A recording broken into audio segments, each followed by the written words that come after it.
बंद करो अभी। अन्य लोगों के संग का त्याग कर दो, जो भगवत विमुख वार्ता करते हैं, संत निंदा करते हैं, दूसरों की निंदा करते हैं। कुछ हाथ नहीं लगता, ये लोग दुर्गति को प्राप्त होने वाले हैं। भक्तन निंदा अति बुरी भूल करे जिन कोई, किए सुकृत बहु जन्म के छिन में दारे कोई।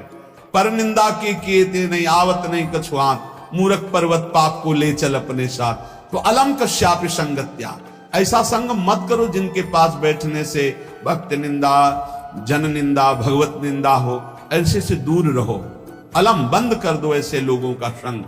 रात दिन हम श्यामा श्याम का नाम जप करेंगे, श्यामा श्याम के लीला गुण गाएंगे, श्यामा श्याम के ही धाम का शोभा का चिंतन करेंगे। जब तुम अपना जीवन श्यामा श्याम के चरणों में न्यौछावर कर दोगे तो पूरा भार श्यामा श्याम ले लेंगे और तुम्हारे हृदय में मस्ती आ जाएगी। जो ऐसा निश्चयी होता है, दृढ़ निश्चयी, उसके अंदर दृढ़ विश्वास, तो उसके हर समय भगवान की स्फूर्ति होती रहती है। भारी प्रतिकूलता में भी भगवान का सानिध्य अनुभव होता है। वो अनुकूलता में तो भगवान के दुलार को देखता है, लेकिन प्रतिकूलता में भगवान की विशेष कृपा को देखता है। ये संयोग, ये वियोग, संसार की ये द्वंद्वमयी वृत्तियां भक्तों के हृदय में नहीं चुभती। आए की हुज्जत नहीं, गए की तलाश नहीं, क्योंकि नित्य संयोग भगवत स्मृति के प्रभाव से प्रभु का रहता है। शोक, विषाद बहुत ध्यान देने योग्य विषय है। तभी लोगों को ऐसा लगता है कि ऐसा कैसे हो सकता है। भक्त के चरित्रों को जब सुनते तो लगता है ऐसा कैसे हो सकता है, ऐसी परिस्थिति में भी ऐसा कैसे हो सकता है। क्योंकि तुम मानसिक बुद्धि से युक्त हो और वो भागवतिक स्थिति से युक्त है, इसलिए तुम उसको पार पा ही नहीं सकते। जब तुम अपना जीवन श्यामा श्याम के चरणों में समर्पित कर देते हो हृदय से, फिर उनकी कृपा से सब विघ्न दूर हो जाते, एक अपार मस्ती रहती है। नहीं तो शोक, विषाद, दुख, क्लेश, कष्ट, संताप, भय, उद्वेग, ये सदैव सताते रहते हैं। इसी से डिप्रेशन होता है। बार बार नकारात्मक चिंतन, शोक, विषाद, दुख, चिंता, क्लेश, संताप, भय, उद्वेग, यही पूरे मानसिक स्तर को नष्ट कर देते हैं। उत्साहहीन जीवन हो जाता है। जब तुम श्यामा श्याम को समर्पित हो जाते हो तो ये सब प्रवेश भी नहीं करते, एक अपार मस्ती बनी रहती है। अब क्या होगा? श्यामा श्याम जो करेंगे वही होगा। श्यामा श्याम पता नहीं कैसा करे, नहीं, वो सदैव मंगल भवन है, वो जो करते महामंगल होता है। यह निश्चय उपासक के हृदय में आ जाना चाहिए। इसलिए अपना सारा मन, सारी बुद्धि, सारा जीवन, प्रत्येक श्वास प्रभु को अर्पण कर दो। फिर देखो तुम निहाल हो जाओगे। दुख, शोक, विषाद, क्लेश, कष्ट, संताप, भय, उद्वेग, ये उसी को व्यापते हैं जिसने अपने जीवन को प्रभु के चरणों में अर्पित नहीं किया। इसलिए तुम अपना सारा मन, सारी बुद्धि, सारा जीवन, प्रत्येक श्वास केवल प्रभु को अर्पित कर दो। फिर देख लेना श्वास कैसे अर्पित की जाती है, राधा राधा राधा। बुद्धि कैसे अर्पित की जाती है, एकमात्र निश्चय कि भगवत सुख ही सुख है। ये जागतिक सुख सुख नहीं, ये दुख है, ये ऐसा दलदल है जिससे आप तक कोई नहीं निकल पाया। सारा मन, हम मन से केवल प्रभु का मनन करें। बार बार मन को संसार से हटा के नाम में, रूप में, लीला में, धाम में लगाएं। बहुत प्रसन्नता हो जाती है उस उपासक के हृदय में जो अपना मन बुद्धि प्रभु के चरणों में अर्पित कर देता है। भगवान ने तो इसको बहुत उत्तम स्थिति बताया है कि मेरे से कभी वो अलग हो ही नहीं सकता यदि मन बुद्धि अर्पित कर दिया। मय्येव मन आधत्स्व मयि बुद्धिम निवेशय, तो निवश्य मयि एव अत ऊर्ध्वं न संशया। बिल्कुल संशय नहीं, वो मेरे में ही निवास करेगा जिसने मन और बुद्धि अपनी मेरे में अर्पित कर दी। बहुत प्रसन्नता रहेगी उस उपासक के जीवन में जो अपने आप को मन बुद्धि सहित प्रभु के चरणों में समर्पित कर दिया है। भगवान का आश्रय लेने वाले की पहचान है हर परिस्थिति में प्रसन्न रहना।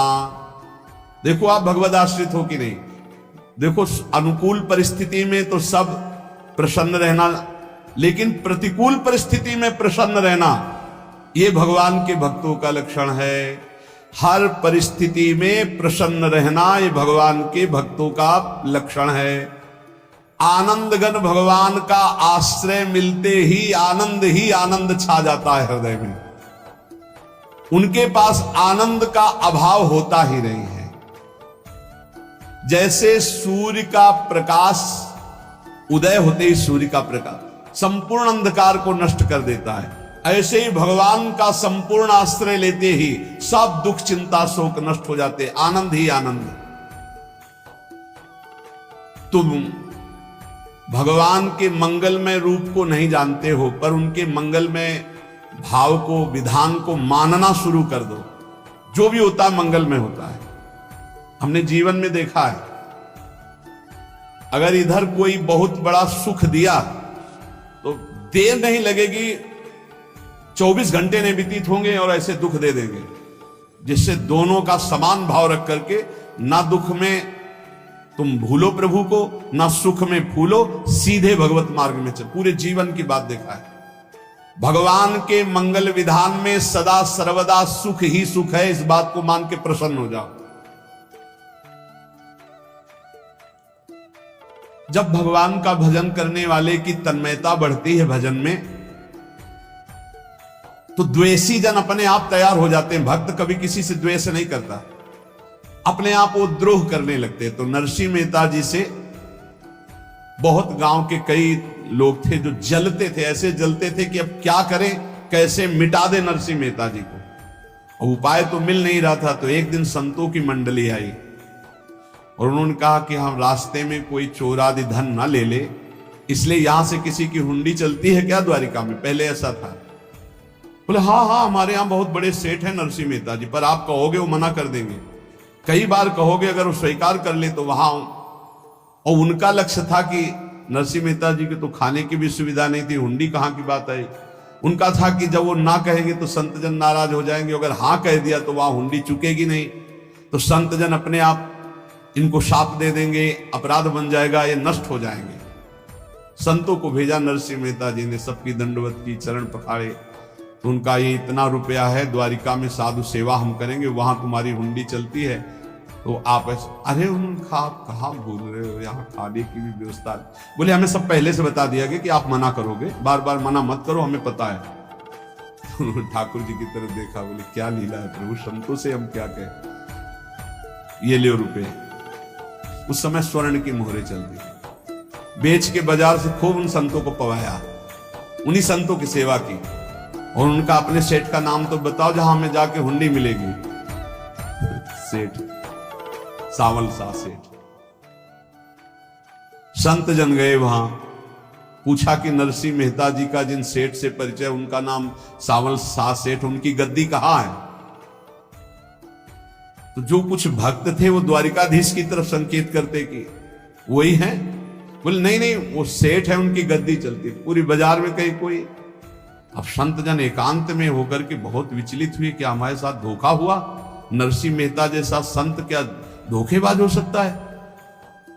देखो संशय तो बहुत विचित्र होता है, बड़े बड़ों को संशय हो जाता है। जब भगवती सती जी को संशय हो गया, राम जी को, हे खग हे मृग हे मधुकर श्रेणी, ऐसा पूछते हुए कि सच्चिदानंद कैसे हो सकते, तो किसी को हो सकता है, क्योंकि वो बुद्धि की अधिष्ठात्री देवी है। जो ही उनके मन में ऐसा आया कि क्या हमारे साथ धोखा हो रहा है, इतने में ही देखा जय हो सावल शाह सेठ की।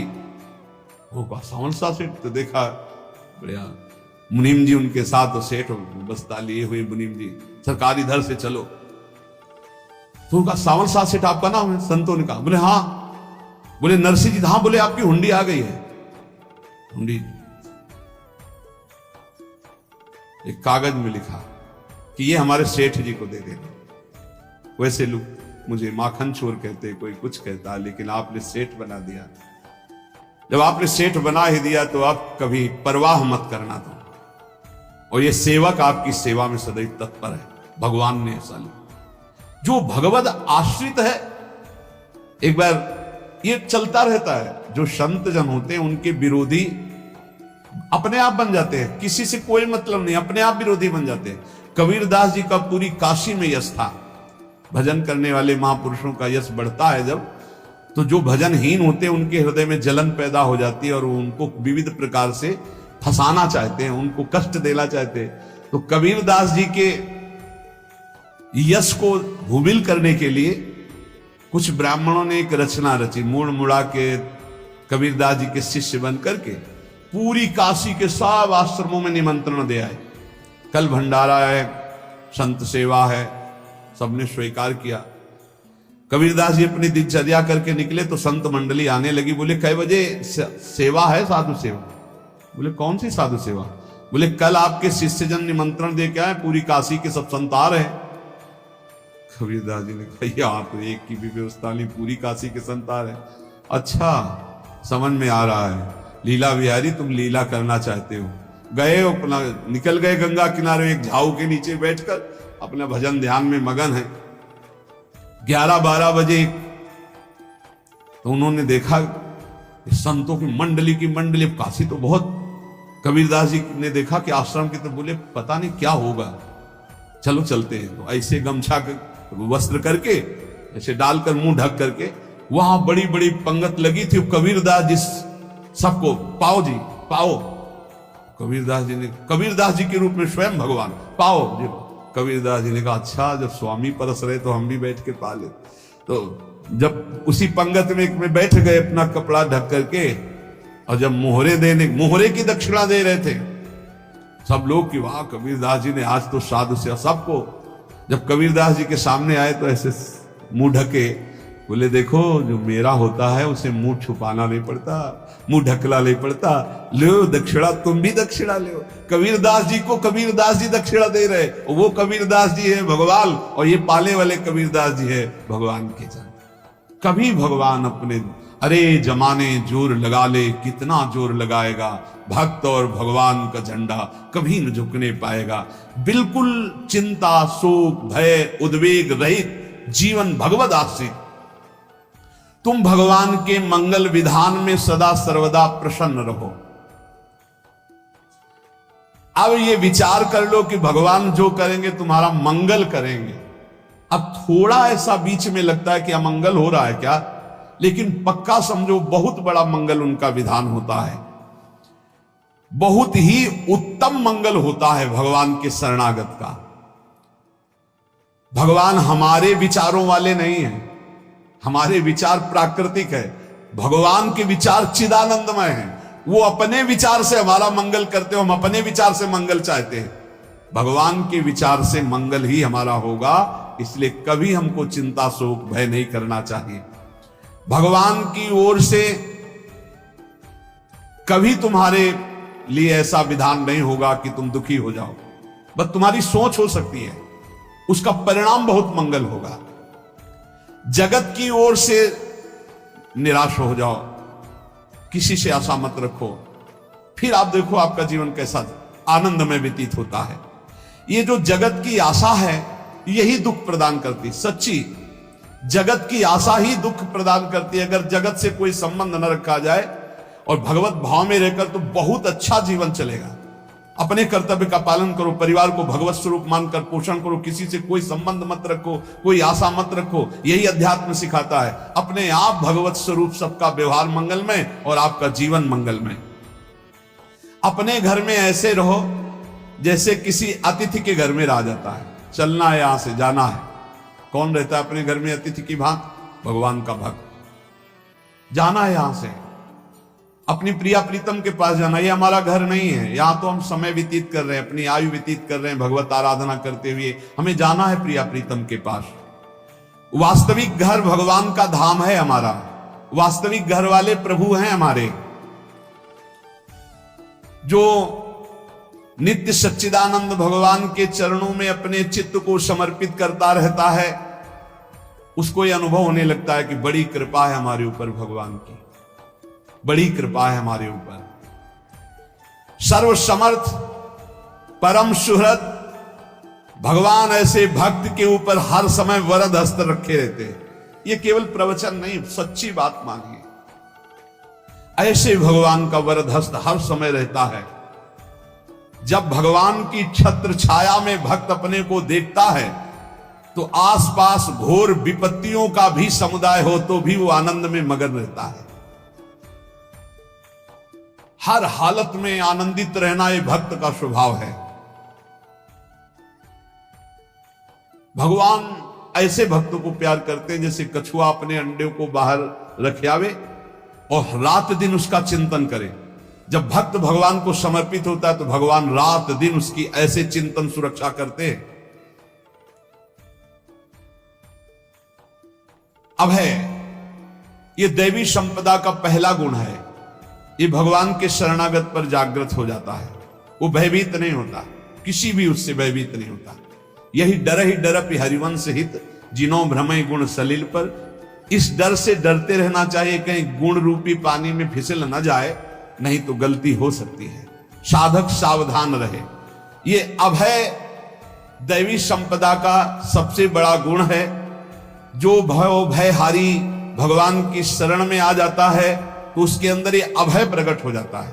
अगर कहीं तुम्हें एकांत में भय लग रहा है, एक आदमी तो एकांतिक में आए थे, वो कह रहे थे कि हमें हर समय भय लगा रहता कि कोई हमारे पीछे है। अंधेरा तो लगता कोई खड़ा है, मैं जीना मुश्किल हो गया, ऐसा भय। देखो ये मन कैसा है, भगवान से विमुख होने पर कैसे डरवाता है।